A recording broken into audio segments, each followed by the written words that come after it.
자, 지금 조국 관련해서 민심이 어떻게 흘러갈 것 같냐, 이 내용을 보면 오늘 아침에 보면 청문회론 조국 의혹 규명에 한계가 있다. 강제 수사권 가진 검찰이 나서야 된다고 지금 이 검찰을 언급을 했습니다. 아까 제가 앞에 3부에서 검찰이 수사에 착수했다라고 했는데 지금 언론들도 그렇게 이야기를 하고 있었습니다. 검찰이 적극적인 수사를 하지 않는다. 심지어 검사장이 포함된 법무부 공무원들로 구성된 청문회 준비단이 정의당 지도부를 찾아가 조국을 대신해서 해명을 해줬다. 검사가 조국 변호인단처럼 움직이고 있다. 이것이 지금 굉장히 여론을 나쁘게 만들고 있는 부분이 있습니다. 그래서 문재인이 윤석열에게 검찰도 살아있는 권력에 대해 엄정하게 수사를 해라 했으니 검찰이 의혹을 해소하도록 나서라 했고, 또 중앙일보에 보면 조국보다는 내가 더 투명한 삶을 산 것 같다는 검사들이 많이 나왔다는 거예요.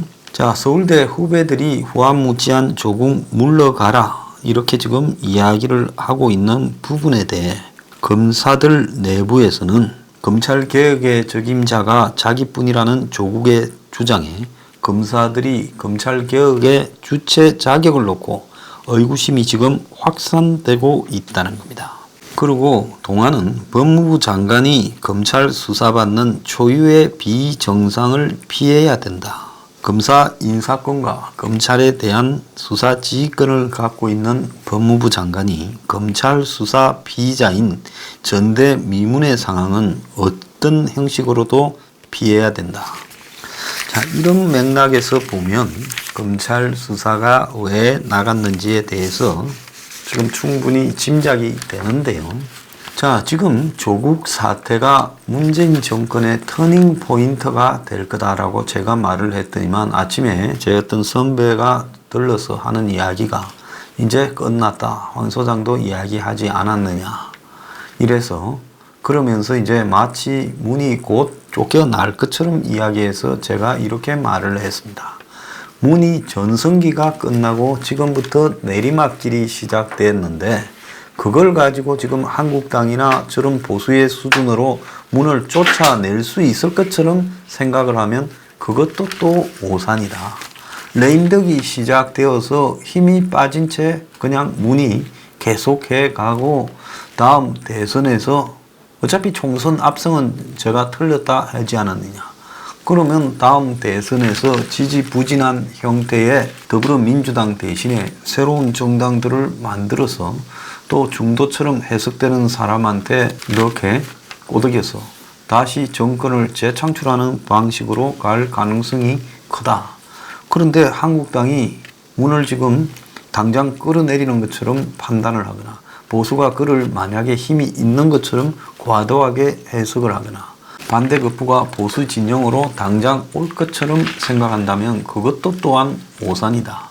그래서 조국의 여러 지금 의혹들이 불러일으킨 이 사태가 결국은 문 정권의 내리막, 레임덕, 그리고 권력의 약화로 갈 가능성은 크지만은 그것이 곧바로 그야말로 문의 중도 하차로 가기에는 이것만으로는 미약하다.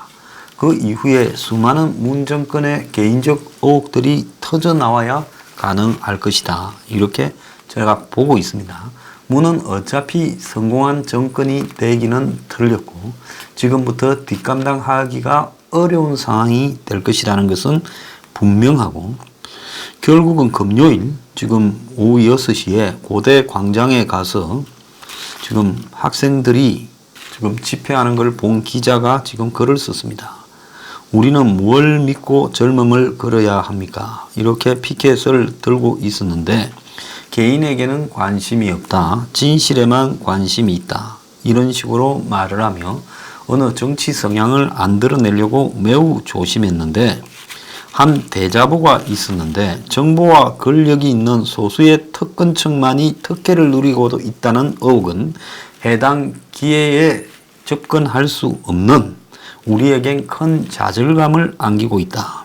근데 청년들의 이런 분노가 결국은 우리 사회에 불평등한 사다리, 즉 올라갈 수 없는 털들이 있고 거기에 대해서 그냥 모르고 지내다가 아니면 알아도 심각하게 고민하지 않고 지내다가 조국으로 인해서 그 불평등의 사다리, 계층 간의 어떤 차이가 분명하게 있고 기회가 균등하지 않고 과정이 공정하지 않다라는 것을 알게 되면서 이제 그걸 확인하는 허탈감에서 비롯된 거다는 겁니다.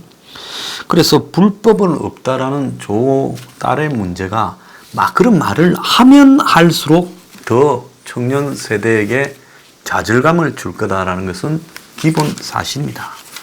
자, 앞으로 이 민심이 그러면 조국을 둘러싼 민심이 어떻게 흘러갈 것인가 이렇게 본다면 자, 여론이 지금 결집하고 진화하면 민심이 된다. 보통 그렇게 이야기를 하고 있습니다. 여론은 민심과 같은 의미로 사용하기도 하지만 다르다. 여론은 특정 사안에 대한 의견이 있기는 하지만은 의견을 적극적으로 표출하지 않는 정태적 상황에서의 의견이다. 즉 조국이 나쁘다, 틀리다 이런 식으로만 반응하는 겁니다. 그런데 민심이라는 것은 이제 사람들 사이에서 의견이 적극적으로 터져 나오는 겁니다. 여론은 사람들의 냉철한 머리와 관계에 있다면 민심은 뜨거운 가슴과 관계에 있어서 민심으로 터져 나오게 되면 그때는 이제 상황이 늦을 수도 있겠지요. 여론이 어떻게 민심이 되나 하는 것을 한국 리서치 전무가요 내일신문에 썼습니다. 자, 민심으로 여론이 변화하는 사회적 조건에 대한 주제 발표인데요. 여론이 민심으로 변화하려면 여론의 쏠림이 있어야 된다. 특정 사안에 대해 5대5라든지 찬반 양론이 대립하면 거기에 대한 민심이 있다고 볼 수 없다. 그런데 여론 분포가 7대3, 8대2 이런 식으로 돼버리면 일단 여론이 쏠리게 되고 여론이 쏠리면 쏠릴수록 그것이 굳어져서 민심이 된다라는 겁니다. 그래서 양적 변화뿐만 아니라 이런 것 방금 지지율 부분에서 쏠리는 것은 양적 변화지요. 질적 변화도 있어야 되는데 이 질적 변화는 물이 얼음이 되고 아니면 기체가 되는 식의 그런 변화가 수반돼야 되는데 그 조건으로 사람들이 그 사회적 사안을 내 문제로 연관해서 인식해야 된다. 그래서 개인과 연관성이 클수록 여론이 민심이 된다. 이 문제에서 조국 딸의 논문과 지금 장학금, 시험 안 치고 의사 되는 부분이 어떻게 해석될지 뻔한 거 아니겠습니까? 여론이 민심으로 변화하는 또 하나의 요건은 그 사안의 성격이 각자의 가치관과 충돌하는가 여부인데 사람들은 자신의 가치관과 충돌하는 사안일수록 보다 단호하고 강한 입장을 가지게 된다. 이렇게 말을 하고 있습니다. 그래서 나와 밀접하게 연관되는 중요한 사안이 내가 가진 가치관과 충돌하는 경우가 발생하면 감성적인 반응을 불러일으킨다. 그러니까 조국의 딸이 내가 가진 사안은 뭐예요? 내가 오늘날 성실하게 그냥 서민으로 살아가지만 그래도 이 사회가 성실하게 살면 기회가 있을 거라고 생각하는 가치관과 조국의 딸의 지금 저 사안이 충돌하는 겁니다. 자, 충돌의 요건도 갖추고 있어요. 여론이 민심으로 진화한 단계에서는 사람들의 의견 표출과 의견 공유가 급격하게 정대한다. 그래서 물의 온도가 높아지고 분자 운동이 빨라지고 물이 끓는다는 겁니다. 자, 그래서 사람들이 SNS나 이런 데서 많이 하고 만나면 그 이야기만 하고 TV 나오면 전부 욕하고 모임에서도 그거 이야기하고 이제 이런 단계가 되는 거예요. 그래서 지금 조국을 둘러싼 저 지금 논란은 대통령의 적법한 인사건이라기보다는 자신의 사회적 경험과 20대 대학생, 대학원생 자녀를 둔 학부모들이 나와 관계된 문제로 지금 인식하고 있다라고 보는 겁니다. 많은 사람들은 이 문제가 자신의 사회적 가치관과 충돌한다고 보고 그래서 기회는 평등, 과정은 공정, 결과적 정의라는 문재인의 약속이 지금 조국을 보면서 이건 뭐지? 멍미하고 느끼는 겁니다. 그래서 마지막에는 이제 사람들의 반응이 감성적 단계로 접어들어서 20대, 30대는 좌절, 분노를 느끼고 40대, 50대는 박탈과 무력감을 느끼고 60대, 70대는 혐오감을 느낀다고 정의당이 이야기를 했는데 이렇게 정의는 잘해놓고 정의당은 정의만 잘하는 것 같아요. 이 정의라는 것은 그 사안을 딱 정리하는 것만 잘하고 말은 정의롭지 않게 해요. 그래서 포털과 온라인 커뮤니티의 반응도 뜨겁고 기사, 조회나 게시글도 폭발적으로 증가하고 SNS에서 뜨거운 반응도 나오는데 현재 조국에 대한 여론의 동태를 보면 필요 조건, 충분 조건 모두가 다 민심으로 변화하기에 충분한 상황을 가지고 있다. 그래서 여론이 한 방향으로 결집하면 시민들이 개인의 입장에서 인식을 하고 자기가 가져온 가치관과 상충하는 데 대해 감성적으로 분노하고 의견이 표출되고 공유되는 수준이 급증하는 등 이제 통상적인 여론의 수준에서 민심의 단계로 진화하고 이제 민심이 되어간다 이러는데 이것은 뭐냐? 촛불을 그렇게 정의로운 무슨 실체로 이야기했지 않습니까? 근데 그 실체는 딱 간단해요. 특검 반칙을 규탄했다. 그러면 특검과 반칙을 규탄한 부분이 정유라에서 지금 조민으로 이동하고 있는 겁니다. 자, 이 부분은 누구도 감당할 수 없다는 거예요. 그래서 민심이 어떻게 될까요? 끝났어요.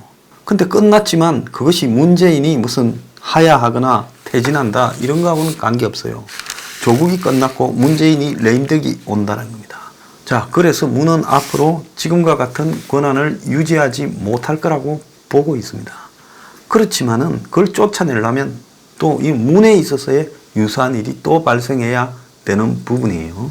이 보수 진영의 한계로 뭐 최순실로 인한 박근혜 퇴진이 이런 식이 되지는 않겠지만 어쨌든 문은 앞으로 권력 운용에서의 심각한 레임덕이 와버렸고 이후에 그것이 만회하기가 쉽지 않을 거다. 오늘 검찰이 수사에 착수한 것 자체가 그걸 의미한다. 문은 사실상 정치적으로는 이제 의미가 없어져 가고 있는 상황이 시작되고 있습니다. 그 나머지 일은 그건 또 별개로서 노력해야 될 부분이다 이렇게 봅니다.